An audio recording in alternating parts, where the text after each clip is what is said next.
everybody. Welcome back to the Nibiru channel. It is October 16th, 2016, and this is the ninth and last in the series of our iHeartRadio interview yesterday with Gary on the Front Porch radio program.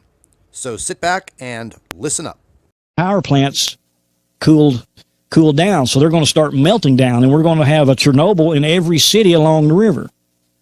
Exactly. Yeah, and so, not to mention, you've got the shaking of the earth that's going to happen, that's going to break these. Okay, Scott, just probably a few weeks ago, that pipeline, you remember hearing about that gas pipeline that broke down in Alabama?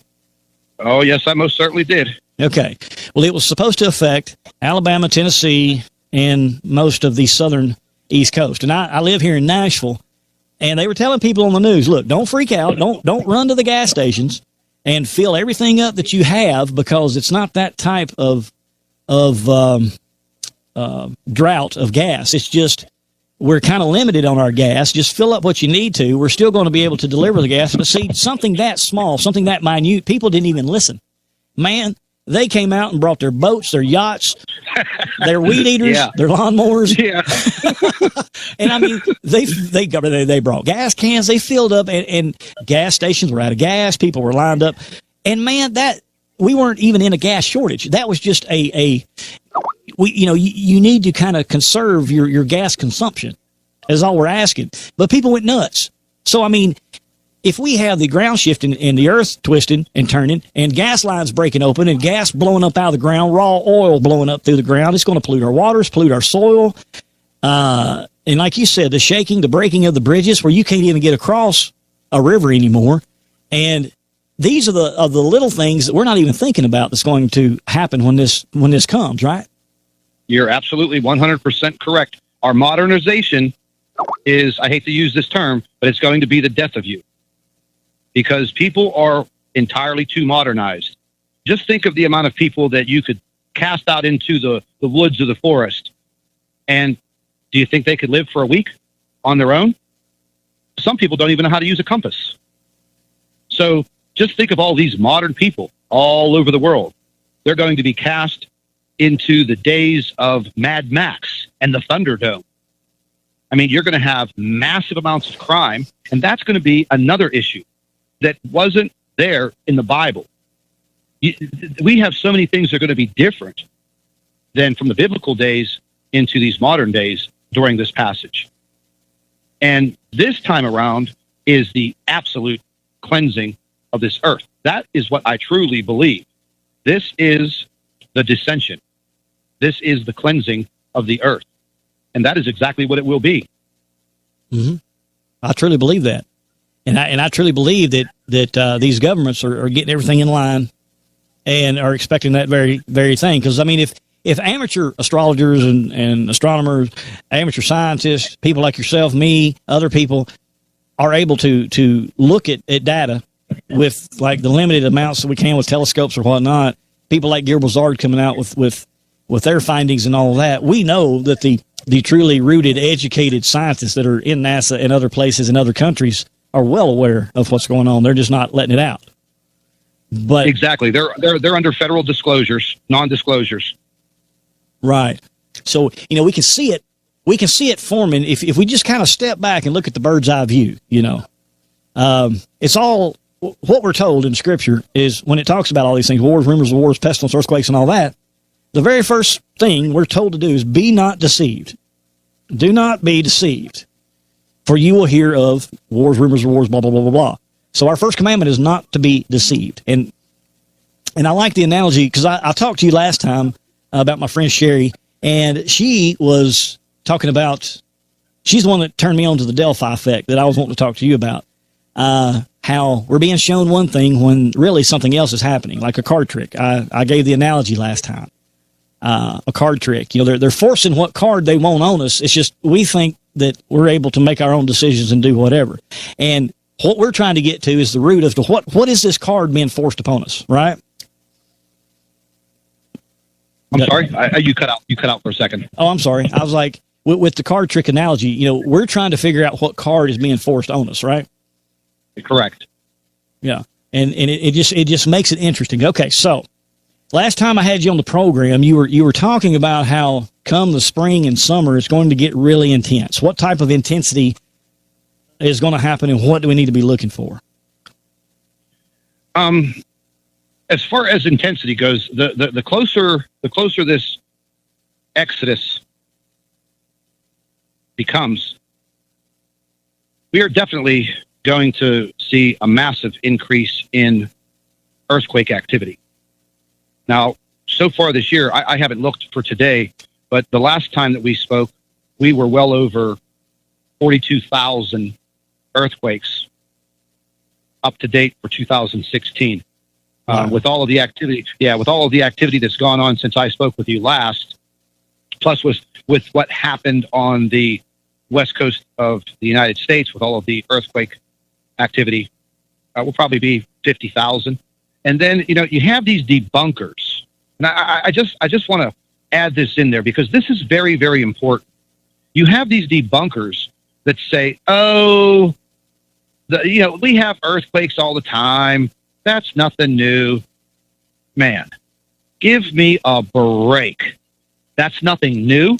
Since when is 50,000 earthquakes on this globe nothing new in a 9 to 10 month period? Mm-hmm. Get out of here. You're crazy.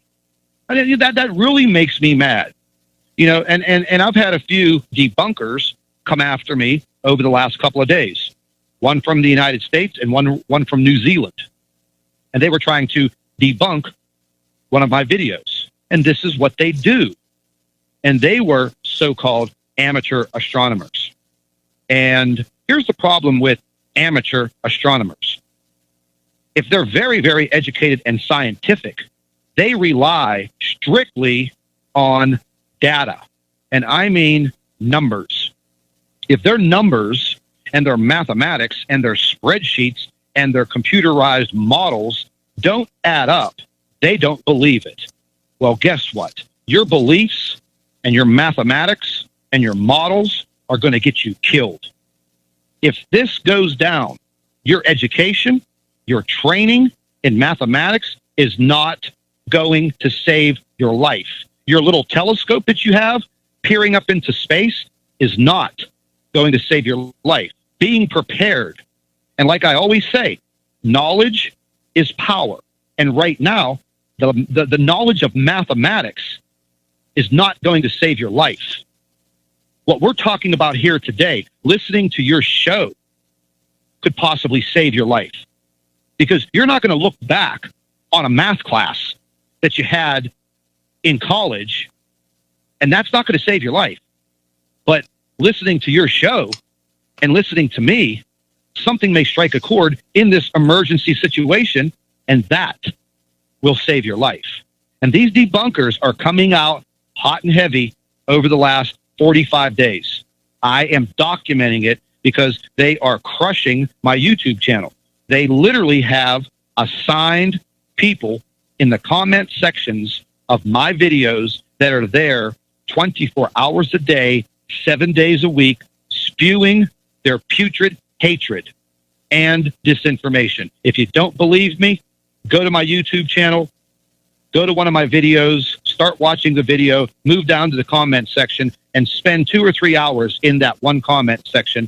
Pay attention to the names that they use. They're fake names, no pictures, and they sit.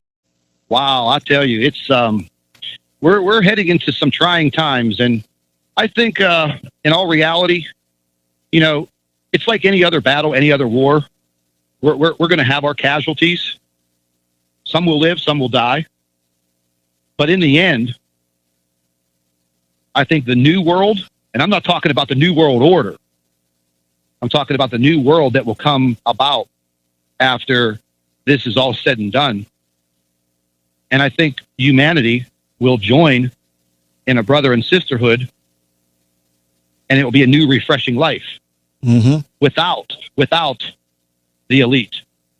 Because in 500 years from now, the archaeologists are going to dig them up and say, wow, look at this guy,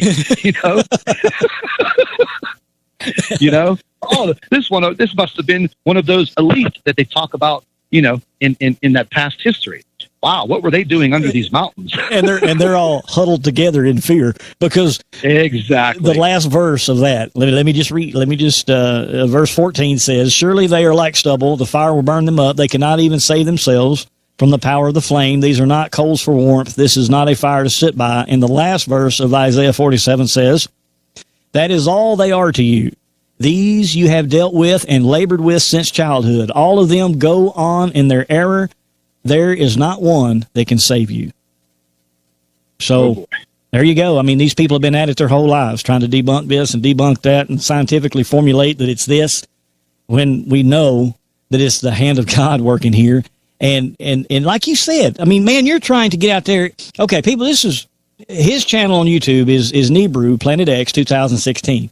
And he's trying to share with you the truth as we get it. I mean, this is all new to all of us, And there's people here that are dedicated and passionate like myself with the scripture, people like Scott with what's coming in the atmosphere. And we are trying to do our best to give you the most pertinent information at the time. And this last verse just says it all, that we have labored with these people since childhood, and all of them go on in their error, and there is not one that can save you. So these people that get on here on like Scott's channel and try to debunk what he's talking about with all these formulas and these theories and whatnot, God just told you they go in their own error. There is not one that can save you. And so don't be misled. Don't be the first verse of that whole Matthew 24, Luke 21, Mark 13, the first verse. Do not be deceived. Don't be steered away from these people claiming that they have all these formulas and this and that. Again, Scott, I mean, I ask you, are you some kind of degree-bearing philosopher, doctorate, PhD, and have all of these awards and all these things given to you? Or are you just kind of a common guy that's got a little knowledge trying to help people? Well, I mean, I am educated. I mean, I do have a couple of degrees from college, but they are not in astrophysics, physics, astronomy, and I am not a scientist. I'm not an astronomer, but I am one hell of an investigator. I mean, I spent 22 years as a advertising and marketing executive.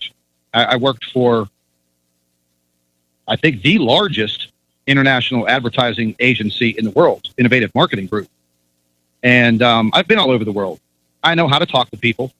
I know how to create a response. And, these debunkers get on there and they say, "Oh, we know all about your past. You're a salesman." I'm not a salesman. I am not a salesman at all. Because do I ask for donations? Am I selling T-shirts and hats on my YouTube channel? No, I am not. Do I need the money from the advertising that goes on your YouTube channel? No, I do not. But what they don't understand is the way that YouTube works. And they're always throwing this money issue at my subscribers. "Oh, look, Scott's making a bunch of money off of you while you're watching his videos." No, I'm not making any money off of the people that watch the videos. Outside advertisers pay for the advertising to be on these videos because Google is a large marketing and advertising company before they are a search engine. And that's the bottom line. And the way that their internal algorithms work with all of their servers at Google and YouTube is they will push your videos to the forefront in their algorithms when you have the advertising banners in the beginning of the videos. Thank you very much. Yep. So Scott's a smart guy. And Scott does not come up here and produce word salad. I'm going to give you facts, and they're going to be right in your face. And it is up to you to determine what you want to believe. And if somebody is going to explain something to you and they're going to put it out of your realm of intelligence, then that means that is the sheep in the wolf's clothing, and they are trying to deceive you. Mm-hmm. Yeah, they're trying to deceive you, and they're trying to make themselves be superior to you. And you find that in the career that I'm in. Anyone who's out there, when you're out there on the battlefield of the highways, and somebody is trying to be superior to you, regardless of what it is, right off the bat, you're leery to all of that. Absolutely. But the reason I brought that up is because we are basically the least of these in a world of like educated scientists. You know what I'm trying to say? And we're trying to break it down into layman's terms so that the common man can understand it, because we care about the knowledge that we're sending to people. We don't want to impress them with all of these formulas and crap that we know. So, that's how God has worked throughout the Bible. He has used the least of those in a situation to further his will. And that's why I'm very adamant about listening to people like ourselves that really try to break it down into layman's terms and do all of that the way that we're doing it. So, yeah, keep doing what you're doing, Scott. And we're coming up on the end of the program. We've gone almost 2 hours, and right at the top of the hour, everything's just going to cut off on us. So I kind of want to get our goodbyes and our final analyze of this whole talk kind of taken care of before that happens. But, man, Scott, I've really enjoyed this time on the program. I mean, your audio quality is absolutely superb. I can't wait till you go back and listen to the refeed, because it sounds like you're sitting right here beside me. Well, believe me, in spirit, I am. Everybody that I come in contact with, over these last 6 months, that's really listening to this message. I'm starting to talk to the subscribers to the YouTube channel. I'm going to tell you the truth, Greg. I was about thinking maybe I ought to put together a toll-free number and hire people. Yeah, and have the toll-free number live for people that want to call in and ask questions.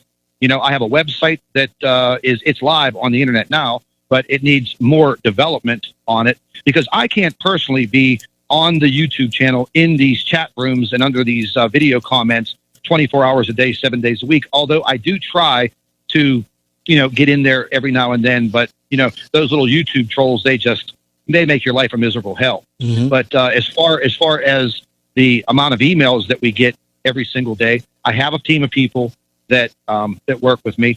I just brought on a new lady who is a earth space science high school teacher, very accredited, and she's going to be helping us. She's actually the one that brought the magnetopause information to us and has been analyzing it.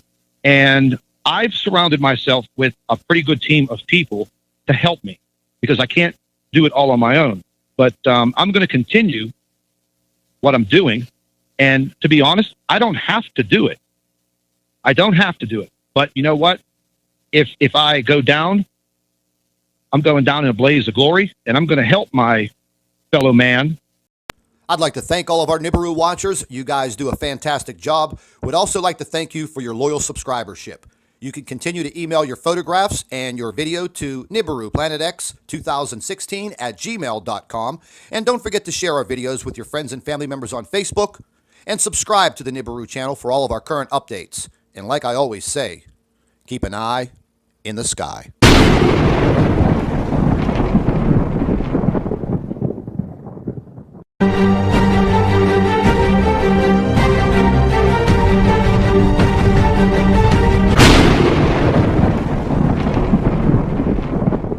Hello, everybody. Welcome back to the Nibiru channel. It is October 16th, 2016, and this is the 9th and last in the series of our iHeartRadio interview yesterday with Gary on the Front Porch radio program.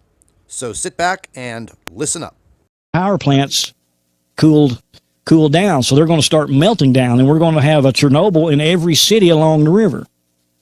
Exactly. Yeah, and so not to mention, you've got the shaking of the earth that's going to happen. That's going to break these. Okay, Scott, just probably a few weeks ago, that pipeline, you remember hearing about that gas pipeline that broke down in Alabama? Oh, yes, I most certainly did. Okay.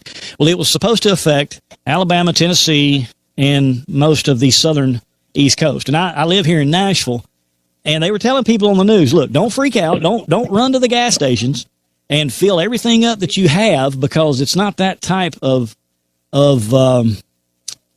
drought of gas. It's just we're kind of limited on our gas. Just fill up what you need to. We're still going to be able to deliver the gas. But see, something that small, something that minute, people didn't even listen. Man, they came out and brought their boats, their yachts, their weed eaters, their lawnmowers. Yeah.